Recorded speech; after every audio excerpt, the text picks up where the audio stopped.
ฝั่งโน้นก็กำลังลงครับ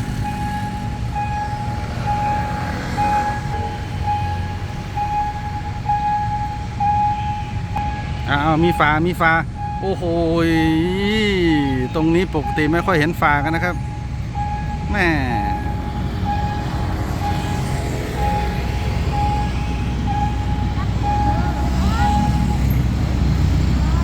มาแล้ว